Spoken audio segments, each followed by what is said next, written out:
Hola, bienvenidos a Descubre y Crea, un podcast de la estrategia transmedia de la revista de la Universidad de AFIT, Descubre y Crea.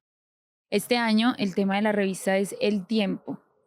Nos interesa entender el tiempo y comprenderlo desde múltiples perspectivas, desde diversas orillas. Y hoy queremos entonces pararnos en una de esas orillas para conversar sobre por qué es importante conocer el pasado del conflicto armado en nuestro país y de las víctimas para construir un presente y un futuro con paz y con justicia. Desde la universidad reconocemos el papel del conocimiento para la comprensión crítica del conflicto armado en Colombia. Esta es una conversación en la que queremos que se haga un diálogo académico desde distintas perspectivas. Yo soy Susana Galvis Bravo, soy profesional del Laboratorio de Divulgación Científica de AFIT y para esta conversación nos están acompañando 3 invitados que ellos mismos se van a presentar. Entonces, lo primero que les voy a pedir es que nos cuenten quiénes son, qué investigan en la universidad y por último nos muestren el objeto que trajeron y que nos cuenten un poquito por qué trajeron ese objeto para presentarse hoy. Adelante, el que quiera. Bueno, ¿quieren empiezo yo? Yo soy Marda Zuluaga, soy profesora de la Escuela de Artes y Humanidades, estudié psicología, hice una maestría en Historia y Memoria, el doctorado en Ciencias Sociales y desde hace más de 10 años, probablemente ya 12, casi 14, Gloria, van muchos años, qué impresión.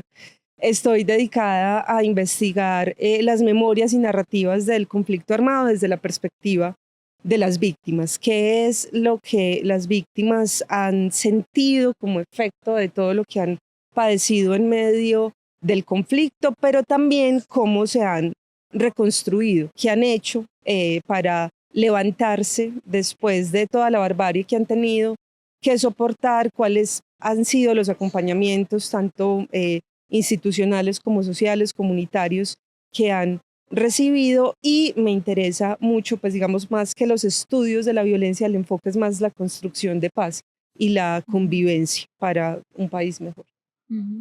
¿Y el objeto que El trajiste, objeto, Marta? bueno, mi objeto es una libreta de collage. O sea, a mí en mi tiempo libre me gusta mucho hacer collage. Esta es una libreta que tengo hace muchos años y aquí pueden ver pues algunas de las creaciones, digamos, que a mí me parece interesante jugar con la imagen, las palabras también. Y para mí el collage tiene mucha relación con la memoria, porque la memoria no es una grabación literal, la memoria cerebralmente, neurológicamente no funciona como una grabación, tampoco es como un tipo de rompecabezas, ¿cierto? Donde hay piezas exactas y precisas que encajan con otras, sino que la memoria es más una reconstrucción del pasado que hacemos desde el presente y vamos construyendo a veces imágenes que son armónicas, narraciones, relatos. Entonces la lógica de la memoria es una lógica también muy relacionada con el collage y bueno, y como es algo que me apasiona, que me gusta mucho hacer y que siento que tiene mucha relación con la memoria, por eso quise traer ese objeto. Gracias, Muchas gracias. Marta. Adelante, Gloria. Muy buenos días, soy Gloria María Gallego García, profesora de la Escuela de Derecho de la Universidad de AFIT, una universidad donde he pasado años realmente felices y de un trabajo muy intenso. Yo soy abogada de la Universidad de Antioquia, fui allí profesora de Derecho Penal, porque por el Derecho Penal fue que empezó mi camino, y luego di un viraje hacia la filosofía del derecho. Todo el tema, mis temas son la fundamentación de los derechos humanos, la protección internacional de los derechos humanos, el derecho internacional humanitario y las leyes sobre la justa conducción de hostilidades en una guerra, es decir, todo el marco que debe respetarse para acatar la dignidad humana en el terrible escenario de la guerra. Esos trabajos pues, me llevaron desde hace ya mucho tiempo en mi doctorado en la Universidad de Zaragoza a empezar a fundamentar todo lo que yo había visto en la guerra colombiana, que ya era mucho por experiencia personal, familiar, y porque desde hace muchos años acompañaba a familias a buscar a sus seres queridos desaparecidos. Al llegar acá, pues me vinculé a un área distinta, cambié de área, filosofía del derecho, soy profesora aquí de ética, he dado también el curso de filosofía del derecho, fundé la cátedra de la paz, la memoria y la reconciliación, de la que soy directora y trabajo con Marda desde hace varios años, y doy un curso de justicia transicional y otro de derecho internacional humanitario y crímenes de guerra. Esto me ha llevado pues a recorrer las zonas de la guerra colombiana, a oír esos relatos de la barbarie que ha sufrido todas las clases sociales en todas las regiones del país. Mis últimos trabajos han sido sobre el secuestro, y ahí están los trabajos de deber de memoria, de fundamentación de los acuerdos de paz, si eran válidos o no, construcción de paz en territorios y poder saber realmente lo que nos ha pasado, porque esta sociedad todavía no sabe cuál ha sido la magnitud de la guerra. El objeto que finalmente elegí para traer es que de manera sorpresiva, en un acto con todas las víctimas del conflicto armado de Antioquia, en el Museo Casa de la Memoria de Medellín, de una manera sorpresiva, la Personería de Medellín me otorgó esta distinción, esta placa, agradeciéndome infinitamente por el trabajo por las víctimas de la guerra colombiana. Y lo hizo con dos detalles muy impresionantes. El primero, la fecha. Es el 27 de octubre del 2016. Había ganado el no en el plebiscito y habían hundido el acuerdo de paz. Y el mandato era que me lo daban para que mantuviéramos el aliento para salvar ese acuerdo de paz. Y lo otro es que la cita de la dedicatoria es de Tomás Carrasquilla, el autor natal del mismo pueblo del que yo vengo, que es Santo Domingo, Antioquia, en el Nordeste. Eso me tocó el corazón profundamente, y desde eso, pues desde luego uno no puede decaer y tiene que levantarse todos los días creyendo que la paz es posible, aún en el escenario más desesperanzador. Gracias, Gloria. Hola, yo soy Juan Gonzalo Betancur, profesor de la Escuela de Artes y Humanidades, periodista de formación de la Universidad Pontificia Bolivariana, y yo llegué a los temas de conflicto y de violencia de carambola, porque yo desde la universidad pensaba ser periodista deportivo, pero empiezo a trabajar y me cambian para el área cultural, y llevaba 20 días en el área de cultura en el periódico El Colombiano, y en un día que cambia mi vida, como cambió seguramente para la ciudad de Medellín y parte del país, asesinan en la mañana al coronel Valdemar Franklin Quintero, comandante del Departamento de Policía de Antioquia, y en la noche a Luis Carlos Galán, candidato presidencial, quien aparecía como el más opcionado pues para ser el próximo presidente de Colombia. Y ese día me cambian de sección y paso a ser periodista judicial.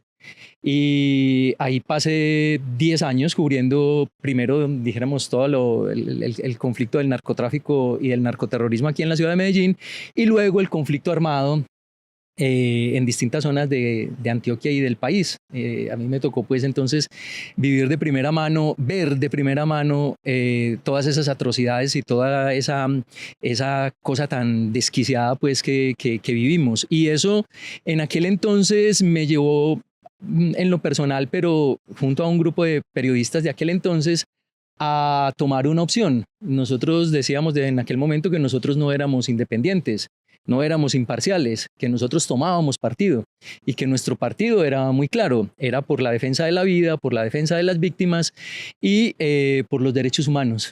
Entonces, lo decíamos claramente, nosotros no nos pidan no estar de un lado, estamos desde este lado, desde el lado de los que sufren y desde el lado, desde esta perspectiva pues que busca como el respeto del ser humano. A propósito de la conversación, traje este pañuelo que les compré el año pasado a unas mujeres de la Comuna 13 de la Escombrera, de los movimientos de mujeres buscadoras que buscan a sus familiares desaparecidos, entre ellos pues en la Escombrera. Y es muy bonito porque es una historia como de la Comuna 13. Aquí se pueden ver las escaleras eléctricas, se pueden ver aspectos de la vida cotidiana, por supuesto pues la constitución del territorio de los barrios, e incluso por aquí hay están las personas desaparecidas. Este es Arlex, uno de los señores pues que desaparecieron, joven en aquel entonces. Y bueno, a propósito de la conversación recordé este pañuelo tan bonito y tan significativo que mantengo como un ejercicio de otra forma de memoria plasmado en este objeto. Muchas gracias a los tres por compartir los objetos. También teníamos el objetivo de proponerles esto como una forma también de empezar a hablar de la memoria y cómo los distintos objetos, aunque puede ser algo simplemente físico, realmente trascienden. Y mira que, por ejemplo, este objeto que trajo Juan Gonzalo, pues es un pañuelo, pero es un pañuelo que tiene una historia que contar a todas las personas que están también viendo, que lo compran, que quieren también conocer ese relato. Entonces quisiera empezar por ahí. Gloria mencionó algo que era el deber de memoria. No sé si antes de empezar a hablar un poco más de esta historia, sobre todo de la ciudad, que es como en lo que nos vamos a enfocar un poco más hoy, nos cuentan qué es eso de deber de memoria. Llamamos deber de memoria a un imperativo ético, moral, político, que asumen las sociedades que son conscientes de que tienen un tajo profundo en su historia, experiencias de inhumanidad colectiva, que tienen que recordar, por supuesto, los motivos de que enorgullecerse, sus logros colectivos, sus creaciones, pero que también tienen que recordar la barbarie. Porque en las experiencias de barbarie, los perpetradores asumen la escena pública, asumen el protagonismo y como validan la violencia como método para resolver conflictos sociales y políticos, entienden que las víctimas son el precio a pagar por la búsqueda de sus fines. Y las víctimas son silenciadas, acalladas, apabulladas, asesinadas, desaparecidas. Y su muerte no es solo una muerte física, sino que los perpetradores también buscan una muerte hermenéutica. Quiere decir que no quede huella de ellas en el recuerdo de la sociedad, que no queden los relatos, que no quede ni siquiera constancia de ese hecho, de esa desaparición, de ese secuestro, de esa violación. Y ese es el triunfo supremo de los perpetradores. Cuando llegan a conquistar sus objetivos políticos, sus búsquedas de poder económico, su ascenso al poder, y no queda ni siquiera constancia de que aconteció el horror. Entonces el deber de memoria es una forma de impedirles ese triunfo final, y es cuando hacemos de cada víctima un registro y una constancia de que en ningún caso la violencia debe tener justificación en una sociedad, ni para mantener el orden establecido, ni para lograr el derrocamiento de ese orden. Se debe luchar es por los métodos democráticos, y esa defensa de la democracia, de los derechos humanos, es por tanto la defensa de la memoria. Yo agregaría algo muy importante, Gloria, que también trabajamos mucho en la Cátedra de la Paz y se lo contamos a los estudiantes, y es que el deber de memoria nace de los sobrevivientes del Holocausto, ¿sí? O sea, es un deber que en primer lugar se imponen a aquellos que sobrevivieron a una barbarie suprema que dice, bueno, si yo sobreviví, lo mínimo que puedo hacer es honrar a todos esos que murieron en las cámaras de gas, que luego sus cuerpos fueron destruidos en los hornos crematorios justamente para que no quedara ese registro de lo que sucedió, que el proyecto nazi incluía eso, era un proyecto de aniquilación, olvido, hacer como que básicamente los judíos, los comunistas, los gitanos y todos esos pueblos que persiguieron y exterminaron es como si no hubieran existido sobre la faz de la tierra. Entonces, en particular, Primo Levi, digamos, es como siempre el ícono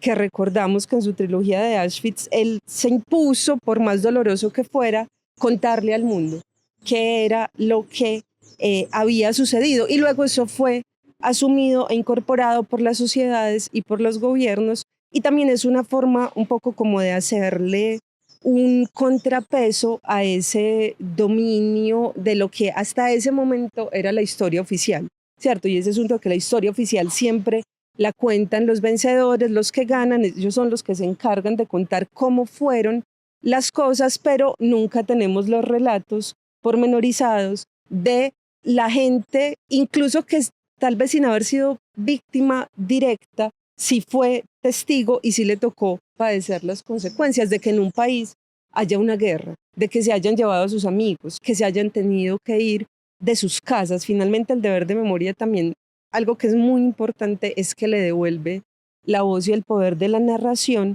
a esos invisibles, esos olvidados, esos vencidos, porque realmente la historia, digamos, no es, casi nunca es como nos la cuentan, no es tan simple, no es tan lineal, no es tan única, tiene muchos más vericuetos, y por eso es que es fundamental, y en parte pues ya en países como el nuestro, que ha vivido décadas y décadas de barbarie, que podamos escuchar esas memorias de las víctimas, de los testigos y de los sobrevivientes. Sí, yo agregaría simplemente que ese deber de memoria es un empeño que es una obligación por parte del Estado, por parte también de muchas organizaciones de la sociedad civil, de la academia, por ejemplo, es algo, un imperativo por las razones que han expuesto mis compañeras, pero que las víctimas, creo yo, y lo he escuchado de muchas, para ellas no es un deber, yo creo que es una opción. Porque hay víctimas, por ejemplo, y me he encontrado con muchas que ellas sí necesitan olvidar, pero a título individual, porque si no olvidan no pueden seguir adelante. Eso me lo decía, lo vine a comprender yo hace muchos años de un líder del Magdalena Medio, Carlos Vázquez, ahora trabaja en la Universidad de La Paz, y Carlos decía, es que aquí las personas han padecido unos horrores tan impresionantes que si muchos no olvidan, no son capaces de levantarse al día siguiente a seguir con su vida. Entonces, a nivel individual, la víctima puede tener la opción de olvidar lo que quiera, de decir lo que quiera, y eso lo tendremos que respetar. Pero a nivel colectivo, a nivel social, a nivel estatal, es una obligación y tenemos que reclamarla y tenemos que pedirla porque no es posible que pase lo que haya pasado y los seres humanos a título individual desaparezcan como si no hubieran existido, ¿cierto?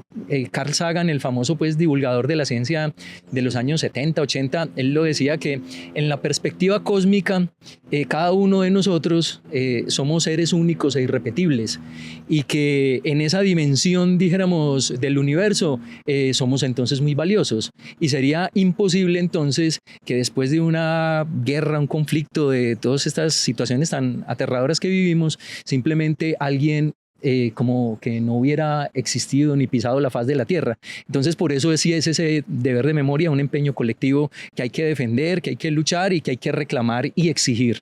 En esta conversación también mencionaban pues los años de conflicto que hemos vivido, tanto en lo rural como en las ciudades. Yo quisiera que nos enfocáramos entonces un poco más en Medellín y que nos contaran justamente en ese deber de memoria cuál es qué se ha hecho también en la ciudad por ese deber de memoria y también para encontrar esas acciones de justicia, también trayendo pues como ese relato que nos contaba Juanjo del pañuelo.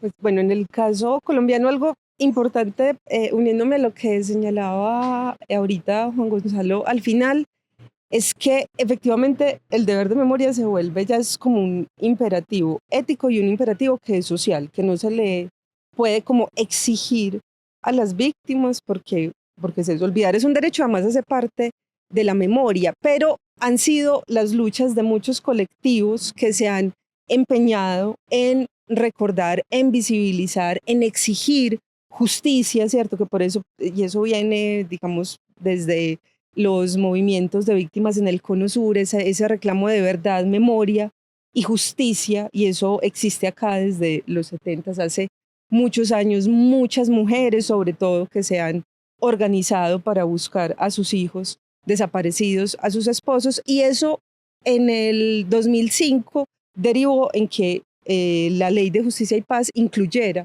el deber de memoria del Estado como un mandato, ¿sí? Y un mandato que se recogió luego en la Ley de Víctimas también en el 2011. En Medellín, en particular, tenemos a las Madres de la Candelaria, tenemos a las Mujeres Caminando por la Verdad, bueno, tenemos una serie de organizaciones que han reclamado desde antes, pero que una vez se crea, por ejemplo, la Ley de Justicia y Paz, aparece la unidad de atención a las víctimas por parte de la alcaldía, y de ahí nace también la iniciativa del Museo Casa de la Memoria, ¿cierto? Que es un lugar emblemático que ha buscado también como darle un lugar de visibilización y de homenaje a lo que ha pasado con las víctimas, pero siempre de la mano de las víctimas. Creo que eso ha sido muy importante, y es que en general, aunque eso tiene altos, bajos, depende de las administraciones, lamentablemente, ¿cierto? A veces se hace mejor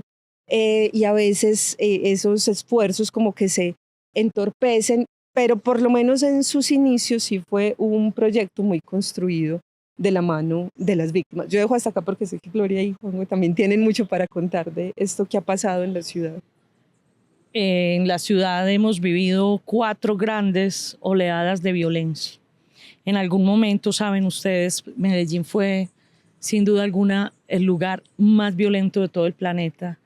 Y desde abajo, las víctimas luchando contra el silencio y un olvido impuesto por los grupos del narcotráfico, por los grupos paramilitares, por las guerrillas, empezaron a hacer un acopio de todas las evidencias de los mecanismos de la violencia y del horror en los barrios, en las comunas, en la Universidad de Antioquia, de donde yo vengo, que es la universidad con más desaparecidos del país. Y esas luchas van a terminar, como señala Marda, con la creación del Museo Casa de la Memoria de Medellín. Casa, museo, museo, casa, que son las Madres de la Candelaria y un grupo enorme de mujeres, las que en medio de esa negociación subterránea del gobierno de Álvaro Uribe con los grupos paramilitares, se van a plantar allá al frente de esa casa porque había la decisión de concederles una amnistía general en blanco a los paramilitares, y ellas se opusieron valientemente a eso, que es una amnesia colectiva, y de ahí van a hacer algo único en el país, y es el único museo de memoria que es una entidad muy particular de la alcaldía de Medellín y financiado con recursos públicos, con sus bajos y sus altos que señala Marda. Me acuerdo cuando alguna alcaldía estaba pensando en hacer un desfile de modas en Colombia Tex, en el Museo Casa de la Memoria, y esas luchas que hay que dar, pero ahí está ese lugar. Y quisiera señalar algo, es contra la muerte, contra esa desaparición de seres humanos, porque vamos a hablar de los desaparecidos, de esas 122.000 personas desaparecidas forzadas del país, un porcentaje, el más alto, 25%, está en Antioquia, y el desaparecido justamente es uno de esos planteamientos tan brutales a por qué damos estas luchas por la memoria. No está ni vivo ni muerto, no hay evidencia de la muerte, pero tampoco de que está en algún lugar realizando su vida. No hay un acta de defunción, no hay una tumba con un nombre, un epitafio, una fecha de nacimiento y una fecha de muerte. Humo y pavesas, un sendero espeso de niebla que recubre esa incógnita con la que las familias arrastran en el país 5 años, 10 años, 20 años, 40 años, sin que las instituciones les ofrezcan una respuesta, porque este tipo de hecho genera de antemano de parte de un sector de la sociedad y de las instituciones la condena al desaparecido. Por algo sería, tan buena persona no era, a la gente buena no le pasan esas cosas, se lo buscó, es un revoltoso, no estaban recogiendo café. Y entonces hay una doble y triple victimización para las familias que padecen esta violación de los derechos humanos.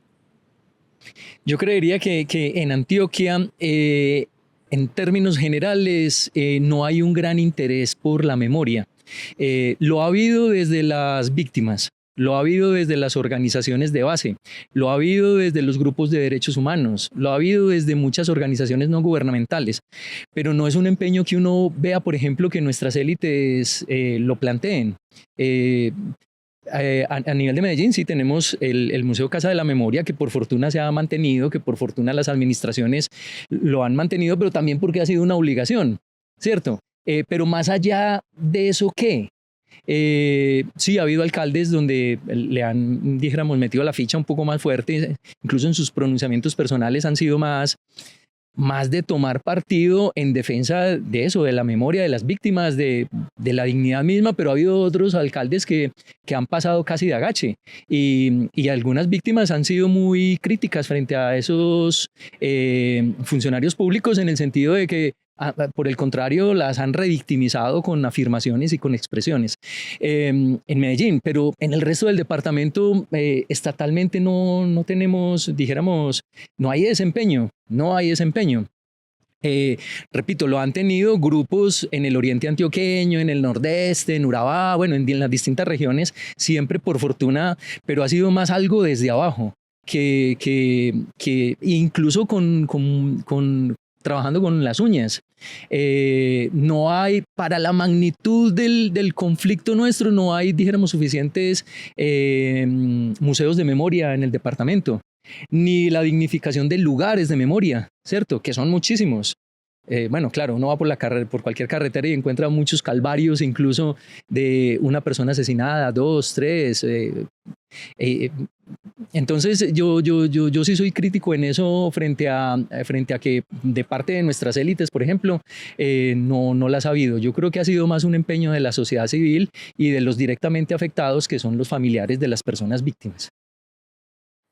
Bueno, y con lo que mencionaba Gloria de los desaparecidos y todo lo que hay alrededor de lo que pasa cuando una familia no sabe qué pasó con su familiar, qué pasó con la persona. Quisiera que habláramos entonces del caso 3. Con el acuerdo de paz se creó la Jurisdicción Especial para la Paz. Aquí surge entonces el caso 3, que lo voy a leer: asesinatos y desapariciones forzadas presentadas como bajas en combate por agentes del Estado. Entonces, quisiera que nos contaran esto, pues a qué se debe, cómo surge este caso y cómo se relaciona con específicamente con Medellín, este año que hubo tanta conversación a inicio de año sobre la escombrera. ¿Qué relación tiene esto y también qué más incluye? Porque sabemos que no es solo la escombrera.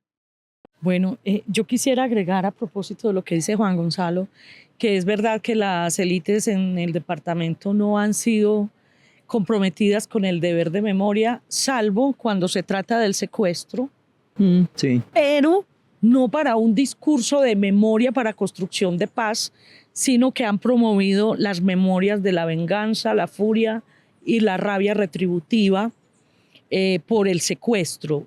Víctimas que reconocemos de una de las mayores barbaries de la guerra, pero el discurso contra el secuestro, las memorias del secuestro, acá las élites las usaron, fue para justificar la creación de los grupos paramilitares y sus nexos con agentes del Estado. No han sido unas memorias de la paz ni como entendemos el deber de memoria, y han sido memorias para atizar la guerra. Nosotros, los que estamos acá, hemos investigado esta guerra desde todas las orillas, cada parte del conflicto, qué violaciones al derecho internacional humanitario y a los derechos humanos ha cometido. Y las memorias del secuestro son muy importantes, pero son memorias de reconocer a las víctimas y de buscar un sentido transformador para la paz. La mayor parte de las víctimas de secuestro no fueron vengativas y es necesario registrarlo, pero otras se han convertido en las mayores atizadoras de la guerra civil del país. No son memorias por la paz. Bueno, caso 03 en la JEP nos va a llevar a uno de esos horrores de la guerra que se llamó, en la política de seguridad democrática del gobierno de Álvaro Uribe, premiara no las capturas a los guerrilleros, si era posible, sino el asesinarlos, el traer los litros de sangre, violación del derecho de la guerra, porque están prohibidas las guerras de aniquilación. Y esto dio lugar a unas prácticas retorcidas que fue premiar el asesinar a civiles haciéndolos pasar por combatientes en esos mal llamados falsos positivos a cambio de un permiso de fin de semana, de regreso a la zona de originaria con la familia, a cambio de bonificaciones y de ascensos. Vamos en 6.402, en el caso 03 en la JEP. Y hay otro caso ligado, que es el caso 08, también en la Jurisdicción Especial para la Paz, todos los temas de la desaparición forzada, y que tiene una carpeta abierta solo para la Comuna 13 de Medellín, como uno de los lugares del país urbano con mayor cantidad de desaparecidos forzados. Fruto del acuerdo de paz, la JEP está por fin haciendo justicia y develando las grandes verdades de los crímenes de lesa humanidad y de los crímenes de guerra que se han cometido en una guerra feroz como ha sido la guerra colombiana. Claro que esto justamente que señala Gloria es fundamental dentro de la justicia transicional, estos tribunales especiales que se crean tras la firma de acuerdos y que no tienen como esta lógica de la justicia ordinaria, la justicia punitiva, sino que ponen en el centro el reconstruir los hechos, poder acceder a la verdad y que haya una reparación a esas víctimas, una reparación que sea económica, que sea simbólica y que sea sobre todo en casos como estos poder saber qué fue lo que pasó con sus familiares, porque ese es el clamor mayoritario de las víctimas del país y en particular de las víctimas de la Comuna 13, que después de la Operación Mariscal, la Operación Orión y todo esa presencia tremenda de los grupos paramilitares tras la Operación Orión estuvieron sometidas a cualquier tipo de arbitrariedades y que desde ahí es que vienen denunciando justamente que muchos de los cuerpos de las personas que quedaron desaparecidas después de esas operaciones fueron arrojadas a la escombrera y siguieron tirando cuerpos que llegaban desde distintas zonas de Medellín, porque se volvió, pues por eso se conoce como la fosa común a cielo abierto más grande del mundo probablemente. Entonces, yo creo que eso es muy importante también señalarlo, o sea, como la justicia transicional es fundamental en estos procesos de transición y de una búsqueda de la construcción de paz, porque es un poco devolverles la verdad, la dignidad, el honor y no centrarnos exclusivamente en el castigo, que a veces justamente por esas memorias de las que hablaba Gloria, que son muy vengativas, que son muy punitivas, que quieren es que esos otros que cometieron crímenes atroces solamente se pudran en la cárcel, pero a veces sin decirnos nada, sin contarnos nada, a veces ni siquiera teniendo en cuenta que el sistema carcelario en Colombia es un sistema público, entonces también están allí de cuenta de nuestros impuestos. ¿Cómo no va a ser más valioso y más importante que también ellos lo que hagan estos excombatientes sea aportar a la verdad y al reconocimiento de lo que sucedió para ir cerrando ciclos, cerrando heridas y ver si en algún momento se cierran estos ciclos de venganza que han sido los que han seguido perpetuando y mantienen activo nuestro conflicto, porque nuestro conflicto armado lamentablemente no se ha terminado. Hacemos y hacemos procesos de paz y luego, pues, ¿a cuántos hay activos en este momento? Claro. O sea, es como que no se acaban los grupos armados, aparecen disidencias, aparecen nuevos grupos que siguen alimentando esta barbarie que se ha vuelto pues un poco, sí, ya como endémica y como si fuera algo de lo que no podemos escapar como colombianos, pero desde el trabajo que nosotros hacemos, pues queremos creer que sí, que en algún momento, así sea dentro de muchos años, vamos a poder vivir de una manera distinta. Cuando uno ve, se mete a fondo en el caso, por ejemplo, de la escombrera de la Comuna 13, yo particularmente creo que es como utópico a veces en la búsqueda total de la verdad por la dimensión del conflicto. La escombrera es un área muy grande. Yo el año pasado que estuve yendo allá, pues fui como unas 3 veces, pregunté ¿Cuál es el territorio concretamente? Y hay como distintas interpretaciones. Y eso ha ido variando y cambiando mucho. Pero son más de 15 hectáreas, por ejemplo, donde se siguen depositando toneladas y toneladas de escombros y donde hay muchos lugares donde fueron enterradas personas. Y otras personas simplemente, según denuncias de las propias comunidades, fueron personas descuartizadas, echadas en esos camiones de escombros y entonces pues los cuerpos están regados. Entonces es muy complicado, dijéramos, llegar ahí, además por la dimensión del lugar. Yo no sé cuánto valdría remover todo eso, si se puede realmente, físicamente se podría, pero son avances muy importantes el hallazgo de los cuerpos a final de diciembre del año pasado y comienzos de este año, porque certifican que efectivamente todo lo que decían las mujeres buscadoras, los familiares, es que es verdad. Es que es verdad, es que el problema, Gloria lo decía ahora, el negacionismo que ha existido en nuestra sociedad y en esta sociedad frente a eso que todo el mundo lo vio, porque las desapariciones de las personas allá fueron bajándolos de los carros, de los colectivos cuando iban a trabajar, sacándolos en las noches, fue a la vista de todo el mundo y se sabía que por ahí caminaban y se los llevaban por esas montañas. Entonces, es muy importante, dijéramos, así sea una porción mínima en este momento, certificar que eso sí fue verdad, sí, que eso sí fue verdad. De hecho, la Jurisdicción Especial para la Paz dijo que ya ellos hablan de una verdad judicial con los testimonios que hay, con los hallazgos que han encontrado. Eso significa que eso sí pasó, que eso sí pasó. Ya medir la dimensión, hay 502 personas con denuncias en este momento, pues reportadas que parece que están allá, pero podrían ser más.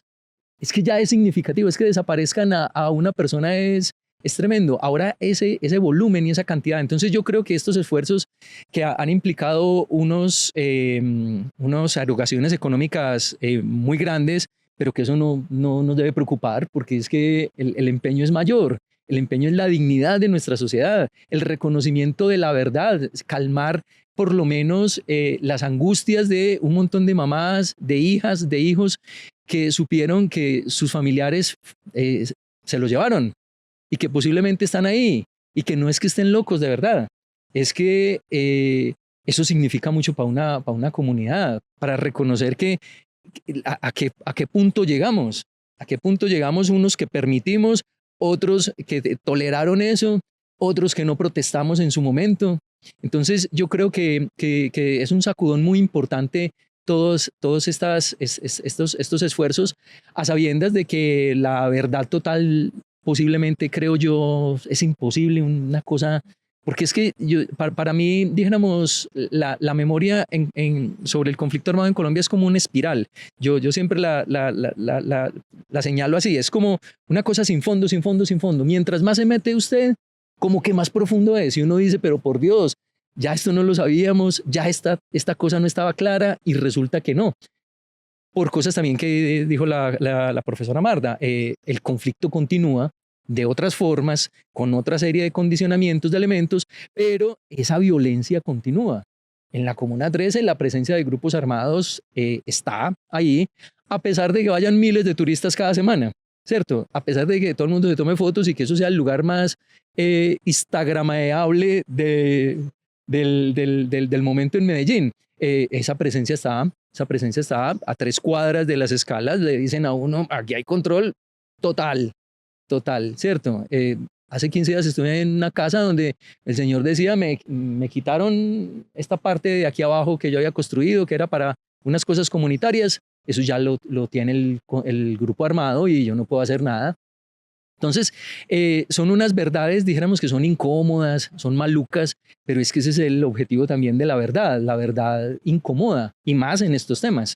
Y no nos debe dar miedo como sociedad incomodarnos, porque si nos incomodamos significa que tenemos que cambiar. El problema es cuando creemos que todo es muy lindo, entonces que Medellín recibe 1.200.000 turistas o 400.000 al año, entonces pues no, quienes creemos que esto realmente tiene que ser digno para todos y cada uno de los ciudadanos que habitamos esta urbe, tenemos que insistir en eso, así como dicen los grupos de víctimas, sean molestos, así sean incómodos, así esto sea maluco, pero si esto hemos construido históricamente. Y yo creo que es la manera entonces, como dicen las compañeras, de superarlo. Un primer paso es este reconocimiento, y reconocimiento a través de verdad. Yo quisiera que para ir ya cerrando, que se nos va acabando el tiempo, habláramos un poco de como esos aprendizajes. Aquí han hablado de muchas cosas que han ocurrido durante estos procesos de reparación a las víctimas. ¿Qué elementos se pueden o qué elementos se necesitan para seguir construyendo un país en paz, esa construcción de paz con los aprendizajes que ya hemos tenido de estos años? A las mujeres buscadoras les dijeron que estaban locas. Mario Montoya, el general que dirigía en ese momento la Cuarta Brigada, Leonardo Gallego, el gobierno de Álvaro Uribe, cuando después de la Operación Orión empezaron a denunciar que tocaban las puertas por la noche y que se sabía que se iban a llevar a personas de las casas. No les creyeron, las burlaron, las insultaron y, como señalaba Juan Gonzalo, hasta el 21 de diciembre del año pasado, que aparecieron ya los primeros restos óseos sepultados por metros y metros cúbicos. Y esa noche moría doña Luz Ángela Velázquez, que buscaba a su marido y le habían dicho siempre que era una loca y no alcanzó a ver que se reconocía en un expediente judicial por fin esa verdad. ¿Y cuál es la verdad? Yo sí quiero señalar las consecuencias de la Operación Orión, porque ¿quién va a discutir que era necesario que el Estado expulsara a las milicias del ELN y de las FARC de la Comuna 13, donde estaban extorsionando a los habitantes, desde donde tenían unas especies de casas cuartel, de donde ordenaban los secuestros express en la ciudad, encerraban allí los secuestrados, extorsionaban mientras tanto a las familias y si no pagaban pronto, en cuestión de un día, los mataban? El tema es que el ejército colombiano no fue allí haciendo uso de sus deberes legales, constitucionales, de garantizar la vida, honra y bienes de todos los ciudadanos, sino que hizo una operación combinada con los paramilitares del bloque Cacique Nutibara, que son un escuadrón de la muerte, encabezado por Adolfo Paz, alias Berna. Y como un escuadrón de la muerte se comportó allí la fuerza pública, dígase policía, ejército, el DAS, y está la evidencia por las fotografías de los fotoperiodistas Natalia Botero y Jesús Abad Colorado, de que esa operación en gran parte fue dirigida por los paramilitares que, sirviendo como informantes del ejército, les señalaban la lista negra de la gente a la que había que sacar, matar, y a muchos milicianos, en vez de llevarlos como hace un Estado civilizado, un Estado constitucional de derecho como es Colombia, en vez de presentarlos ante las autoridades para que respondan y realizarles un proceso penal, los ejecutaron, siendo que en Colombia está prohibida la pena de muerte. Pero eso mismo hicieron con estudiantes, con madres, y en los siguientes meses, cuando ya terminan esos días de octubre del 2002, la información que el ejército le entregó a los paramilitares fue utilizada para empezar a ir uno por todos los cerros, a sacar a las personas y a ejecutarlas y enterrarlas en la escombrera. Me impresiona que el pacto fue entregarle a Berna el control de los barrios y comunas de esta ciudad. Fue premiado, igual que cuando los Pepes condujeron para el asesinato de Pablo Escobar y les entregaron la ciudad en una especie de estado mafioso. Eso pasó en esta operación. Entonces, estas desapariciones las van a hacer en adelante los paramilitares, contando con la anuencia del ejército y esa información. Entonces, para mí la escombrera es ya una metáfora de que siempre los delincuentes tapan sus crímenes, pero cuando se trata de los crímenes de Estado, pues es que los tapan con las toneladas de los escombros, de las demoliciones de la ciudad. Las personas que empezaron a denunciar estos hechos fueron intimidadas y muchos de ellos asesinadas. Hubo periodistas que encubrieron esta verdad y otros que se la jugaron por denunciar, porque acá en Colombia, antes que investigaciones judiciales, generalmente son los periodistas comprometidos con los derechos humanos los que hacen el primer destape. Y esta ciudad celebró esa victoria y celebró la llegada de Berna a controlar el poder y celebraron que ahora había menos homicidios. No había menos homicidios, pero ¿cómo celebra uno el que se construya un Estado mafioso a la luz del sol y con la anuencia de la sociedad? Eso es la fascistización de la sociedad. Ni la violación de los derechos es correcta cuando la comete la guerrilla, ni cuando la comete la fuerza pública de los paramilitares combatiendo a la guerrilla. Tenemos que reconstruir el respeto al derecho en el país y el respeto a los derechos humanos. Yo creo que muy relacionado con lo que dice Gloria, hay un concepto en el que yo he venido pensando, que lo conversábamos cuando estábamos haciendo la preparación de este video podcast, y es un concepto de Ignacio Martín Baró, que es un psicólogo social salvadoreño que fue asesinado en medio del conflicto del Salvador, y él habla de una institucionalización de la guerra, de cómo en países donde hay conflictos tan crudos, tan prolongados, la guerra se volviendo a tal punto como parte de la vida cotidiana que empieza a moldear las creencias, los valores y los comportamientos de la población. Y hay una serie, digamos, como de señales que él dice son las que nos permiten ver que la guerra se ha institucionalizado en un país. Él habla, por ejemplo, esa militarización generalizada de la existencia, eso de que para nosotros sea completamente normal, algo que no es normal porque los ejércitos están para combatir, además, las amenazas externas. Acá nosotros estamos entre la Operación Mariscal y la Operación Orión, son las mayores operaciones militares que se han hecho en territorio urbano. Se supone que el ejército no debería estar en las ciudades, los ejércitos están para cuidar las fronteras, y en el caso de nuestra guerra estuvieron también combatiendo, digamos, en territorios normalmente montañosos y alejados de las ciudades. O sea, ya el solo hecho de la Operación Orión es una irregularidad, ¿cierto? Esa presencia masiva con más de 1.000 hombres del ejército, que nos pareció normal y que muchas personas aplaudieron, y que cuando empezó a salir estos cuerpos en la escombrera, un sector de la sociedad empezó a decir no, más operaciones Orión, ¿sí? O sea, como si antes necesitáramos más presencia militar para sentirnos protegidos cuando hay mucho ejército presente. Eso lo único que nos quiere decir es que estamos ante una gran inseguridad.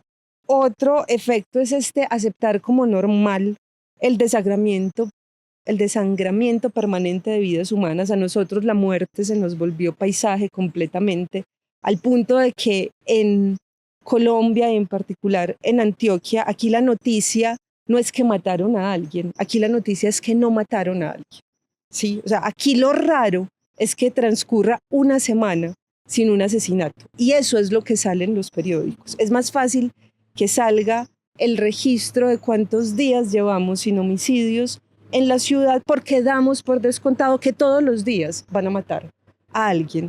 Eso no es normal, ¿sí? O sea, eso nos habla de hasta qué punto tenemos institucionalizada la violencia. Además, hay una mentira sistemática construida desde los discursos oficiales y desde algunos medios oficiales sobre lo que pasa en el país, ¿cierto? Y dentro de esa mentira oficializada está el estereotipamiento de los actores sociales y de los actores políticos, que empezamos a dividir el mundo entre los buenos y los malos, ellos y nosotros, a pensar que solo un grupo, por ejemplo, es el culpable de todos los males del país, lo cual nos impide reconocer el que es eso. Muchas veces ha sido el mismo Estado, han sido los representantes de la fuerza pública, sean policías o sean miembros del Ejército Nacional o funcionarios, los que han alimentado la barbarie y la violencia, ¿cierto? Como si estar en esas funciones los autorizara a hacer cualquier cosa, cuando no es así. O sea, con mayor razón, ¿cierto? Uno de los delincuentes da por supuesto que ellos van a ir en contra de la ley, pero se supone que los representantes del Estado no pueden ir en contra de la ley. Por eso que a veces a uno lo critican mucho, pero es que ustedes, ¿por qué hablan tan mal de la fuerza pública, de los funcionarios? No, lo que pasa es que a ellos les tenemos que exigir mucho más, porque es que su función es protegernos y es cuidarnos a todos como sociedad. Pero esta institucionalización de la guerra ha hecho que socialmente tengamos como una aceptación, una normalización, y por eso es necesario, para buscar la paz, empezar a hacer un reconocimiento, una concientización, son procesos psicosociales que también los trabaja Maritza Montero y a veces son difíciles de decir, pero es concientizarnos y problematizar eso a lo que estamos acostumbrados. Eso lo tenemos que hacer desde los medios de comunicación, desde los espacios académicos, desde los ámbitos culturales, para que dejemos de estar tan insensibilizados. Eso por un lado, y por el otro también el reconocimiento y el acompañamiento a ese sufrimiento que ha sido individual y que ha sido familiar y comunitario, porque desde un punto de vista psicológico tenemos que atender las afectaciones personales, psíquicas, subjetivas que implica el ser víctima de cualquiera de las muchas formas de victimización que existen, pero también necesitamos ocuparnos socialmente de eso que ha sucedido, porque muchas veces es esta insensibilidad colectiva lo que termina generando una de las tantas modalidades de revictimización. Pues frente a esa institucionalización como del discurso de la guerra, yo creo que se debe en buena medida en que se ha planteado desde muchos dirigentes políticos, económicos, empresariales, que la solución es la militarización o solamente, dijéramos, la vía de las armas. Por supuesto hay que tenerla. Los problemas no se arreglan solos tampoco, pero no, yo creo que ya esa vía se ha ensayado en Colombia durante décadas y no ha funcionado.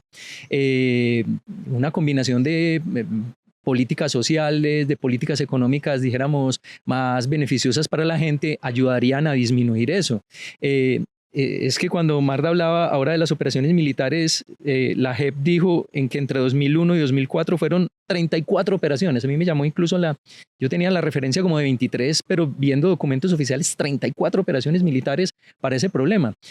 Uno podría plantear, bueno, ¿y cuántas acciones de paz sociales hubo en ese momento para llevar justicia allá, por ejemplo?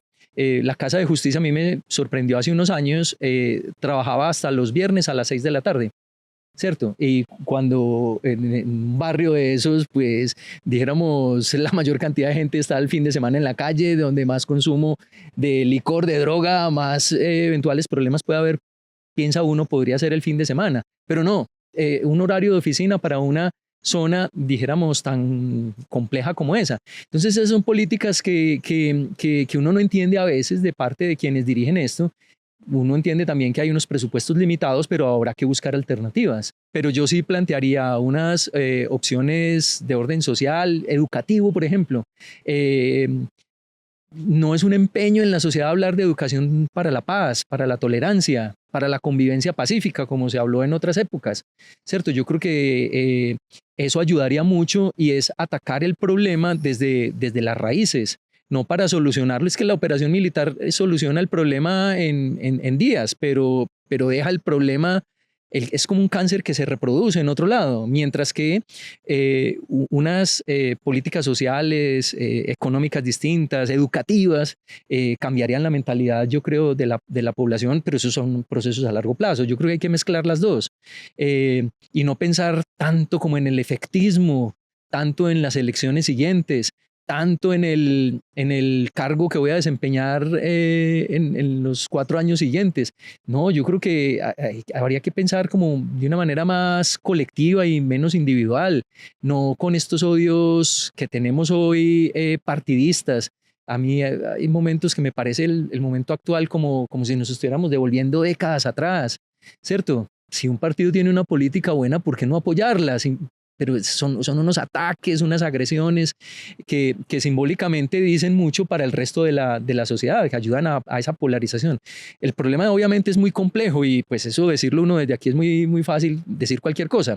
Otra cosa es desarrollar la política y la acción real, pero yo sí creo que tendría que haber unos empeños más colectivos en estas cosas. Yo creo que hemos entregado mucho a las clases dirigentes también el futuro del país y la sociedad civil o no ha tomado, dijéramos, la suficiente fuerza, aunque ha ganado muchísimo sin duda, o no la han tenido en cuenta. También es un papel que hay que cuestionar de los medios de comunicación que voz les están dando. En fin, hasta ahí llego. Bueno, para terminar y cerrar nuestro video podcast, que se nos acaba el tiempo, quisiera que también en el mismo ánimo que está mencionando Juan Gonzalo de esa educación y de tal vez otras cosas que podemos hacer como ciudadanos, cómo informarnos, qué relatos también vemos. No sé si les gustaría recomendar, ahorita hablaste de Jesús Abad Colorado, hay un documental de él y de su trabajo que puede ser interesante para las personas que quieran conocer más esta historia. ¿Qué otros periodistas, documentales, libros podrían recomendar para que las personas sigan conversando también sobre este tema y entendiendo la historia desde todas estas orillas, como decía Gloria? Los portales que presentan estas luchas de las víctimas, porque la sociedad no le ha creído a las víctimas. Solamente cuando los perpetradores reconocen su responsabilidad, muchos años después les vienen a creer. Hay muchos lugares de memoria y páginas que dan estos mensajes de Corporación Jurídica Libertad, la abogada Adriana Arboleda, que ha estado siempre al frente de este caso, las mujeres caminando por la verdad. Hay que decir que Noticias 1 fue prácticamente el único noticiero que estuvo de televisión siempre cubriendo el caso. Muy tímidamente Caracol, los otros no. En Teleantioquia y Telemedellín hablaban de esto con una ligereza increíble. Y para mí el mensaje de fondo es que hay que referenciarse en otras páginas, Juan Carlos Coronel, Los Danieles, Verdad Abierta, los informes del Centro Nacional de Memoria Histórica sobre la Comuna 13.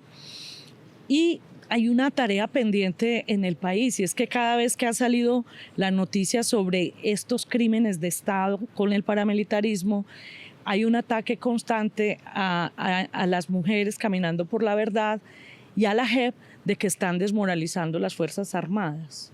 No, esta es una forma de moralizar las Fuerzas Armadas, es que reconozcan la verdad, que haya una depuración de responsabilidades adentro y que en adelante, conscientes de esa barbarie, se comprometan ante las víctimas a no repetirla. Porque hay una realidad en Colombia y es que hay muchas zonas del país donde las víctimas han sido vilipendiadas por todos los actores del conflicto y le temen por igual al guerrillero, al paramilitar y al soldado.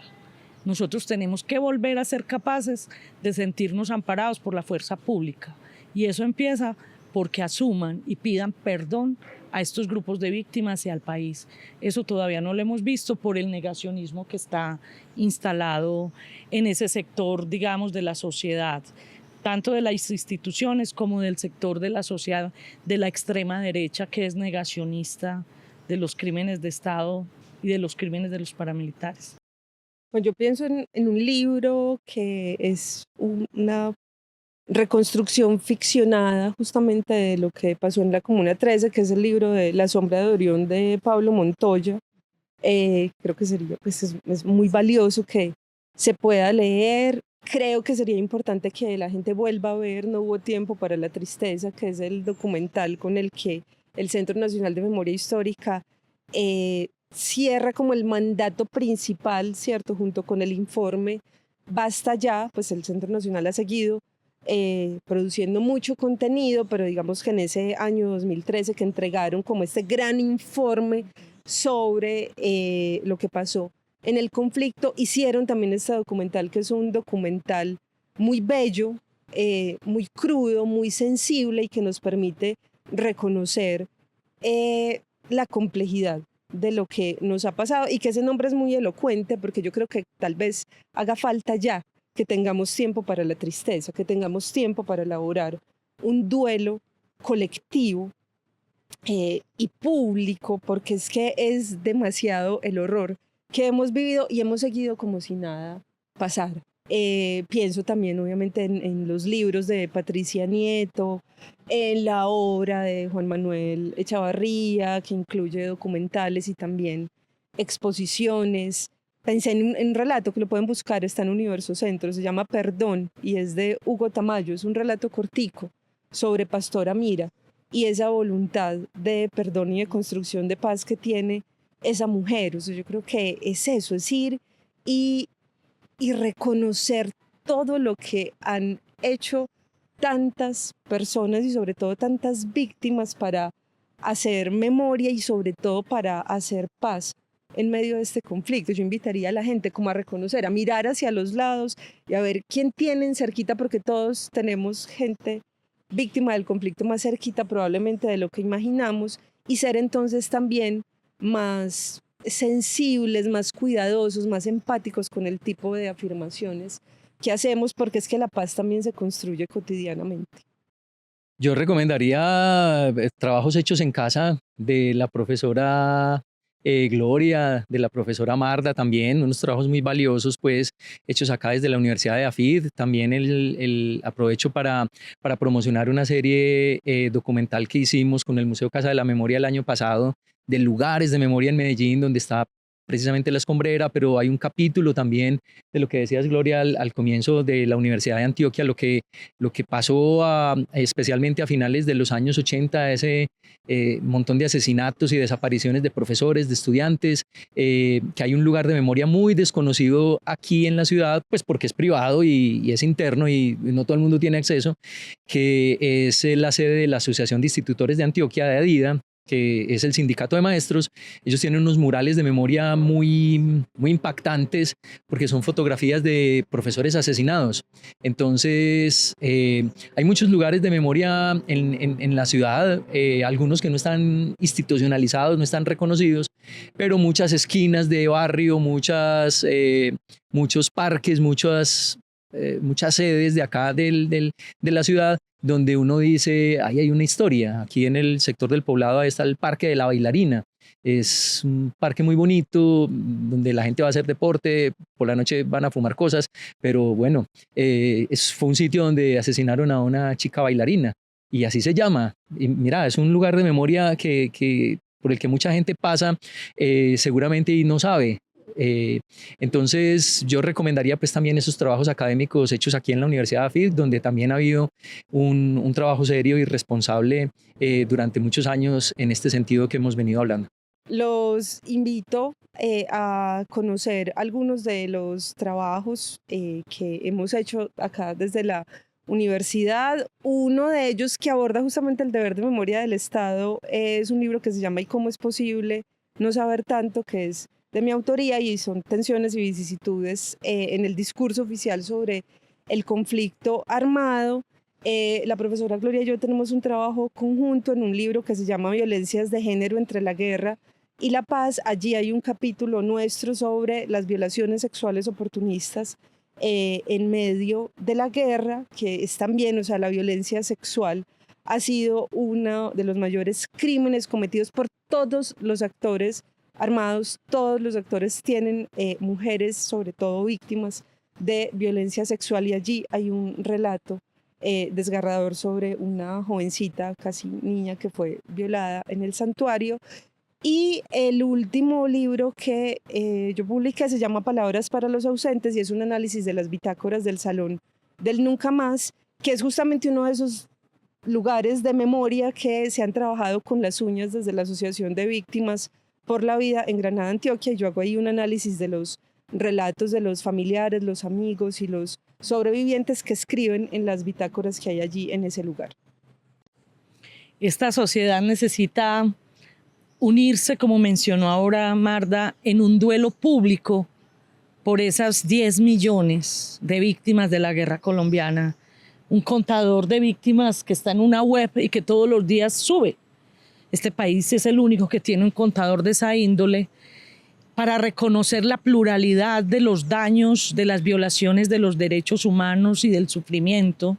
Sin duda alguna, el campesinado, los indígenas, los afro, son el mayor grueso de las víctimas, la gente pobre y sin oportunidades. Pero también la clase alta y la clase media ha sido violentada y ha pagado una cuota muy alta de dolor. Y esos dolores los tenemos que reconocer. Y fue el motivo por el que yo dediqué, apoyada por la Universidad de AFIT, 6 años a dirigir un equipo de investigación sobre lo que ha sido la inhumanidad del secuestro como táctica bélica en la guerra colombiana. Son 2 volúmenes. Después vino el silencio y fue como un naufragio, que tienen cifras, magnitudes del secuestro, análisis de las ideologías en disputa, hallazgos inesperados como que los paramilitares cometieron secuestros desde que comenzaron, y hay 14 relatos corales que muestran a las personas y a las familias en esas experiencias de cautiverio y de que los seres humanos les pusieran un precio y un valor de cambio. Si vamos a buscar a los desaparecidos, también tenemos que buscar a unas 5.000 personas que fueron asesinadas en cautiverio y muchas de ellas quedaron en estado de desaparición. Está ya la unidad de búsqueda de personas dadas por desaparecidas, trabajando en la escombrera, pero también buscando las tumbas individuales en la selva, donde enterraron a personas secuestradas, guerrilleros del EPL, del ELN, de las FARC. Y de mis investigaciones tengo la evidencia de 2 cementerios en medio de la selva, donde están enterrados, como me dieron el testimonio, personas que fueron secuestradas, los compas, es decir, esos combatientes de las guerrillas que morían, y con una raya aquí separados, los cautivos, los secuestrados, que murieron o fueron asesinados en cautiverio, porque tenemos que reconciliarnos todos, y el derecho a saber la suerte final de los seres desaparecidos se le debe garantizar a todos los sectores de la sociedad, como está haciendo la JEP y la unidad de búsqueda de personas dadas por desaparecidas. Bueno, el periodo, dijéramos, más crítico del narcotráfico aquí en Medellín, entre finales de la década del 80 y comienzos del 90, ha sido muy contado de una manera muy negativa, a mi modo de ver, especialmente por narconovelas, por series, por libros, por documentales donde los protagonistas han sido los victimarios. Gente, por ejemplo, del Cartel de Medellín ha contado hasta la saciedad, pues, desde su punto de vista, ese periodo tan nefasto en la ciudad. Acabamos de sacar un libro que se llama Cronistas de Tiempos Salvajes, que cuenta esa historia, pero desde el lado de los periodistas. Es decir, qué pasó en los medios de comunicación, por qué informaron de una manera, por qué no informaron de otra, y reconstruyen todo ese periodo desde una visión que no, en principio, pues no está interesada ni siquiera por las empresas periodísticas, porque es incluso bastante crítico frente a las empresas periodísticas de ese momento, y que nos muestra otra cara de esa Medellín, o por lo menos recordar un poco lo que fue ese periodo tan tremendo, donde entre el 88 y el 93 explotaron alrededor de 250 bombas en la ciudad, entre ellos 23 carrobombas. Fue la época de masacres en los barrios, masacres que cometían incluso miembros de la fuerza pública. En fin, es un libro que recomendamos, pues también trabajado acá desde la universidad para ayudar a reconstruir, pues, esta memoria de la ciudad. Bueno, muchas gracias a los profes, a Juan Gonzalo, a Gloria y a Marda por compartir con nosotros toda la investigación, el conocimiento, las discusiones que han tenido durante sus años de trabajo. Y también pues invitamos a las personas que nos están viendo y escuchando a leer la edición de la revista Descubre y Crea, y pues a seguir también estas conversaciones y este debate en las distintas estrategias transmedia que tenemos. Muchas gracias y nos vemos en la próxima conversación. Gracias a Gracias. ustedes. Gracias.